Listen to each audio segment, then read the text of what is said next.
Hello friend, एक बार फिर आपका स्वागत है कंचन लाइफलाइन चैनल पर। आज हम वीडियो पर डाबर ब्रोकोरिड क्या है इसके बारे में बात करते हैं और इसके फ़ायदों के बारे में भी बात करेंगे। लेकिन इससे पहले एक बार आपको याद दिलाऊं, अगर आप चैनल पर नए हैं और आपने अभी तक चैनल सब्सक्राइब नहीं किया है तो प्लीज़ ज़रूर सब्सक्राइब करें, साथ ही बेल आइकन को भी प्रेस करें ताकि आने वाले वीडियो की जानकारी आप तक पहुंच सके। साथ ही जानकारी के लिए वीडियो को अंत तक ज़रूर देखें और वीडियो पसंद आए तो प्लीज़ चैनल को लाइक और शेयर ज़रूर करें। तो आइए हम ब्रोंकोरिड सिरप के बारे में बात करते हैं। यह पुरानी सांस की बीमारी के साथ ही साथ एलर्जिक श्वसन बीमारियों को ठीक करने में सहायक है। यह डाबर कंपनी द्वारा निर्मित है और यह आयुर्वेदिक और हर्बल दवा है।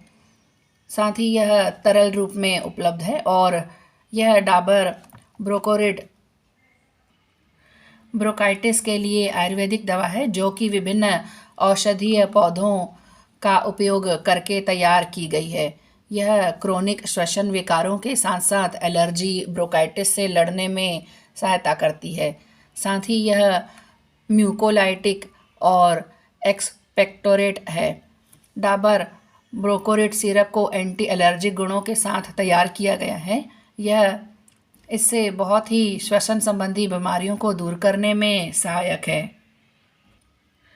यह सिरप श्वसन संबंधी परेशानी के साथ ही थूक के साथ खांसी, क्रोनिक श्वसन विकारों के साथ साथ एलर्जी ब्रोंकाइटिस से लड़ने में सहायता प्रदान करता है। साथ ही यह शिरीष चायल के साथ तैयार किया गया है और अस्थमा की समस्या जैसे सांस फूलना, सांस लेने में कठिनाई को कम करने में तथा सांस और खांसी के साथ जुड़े अस्थमा एलर्जी के लिए यह काफ़ी हद तक फ़ायदेमंद है।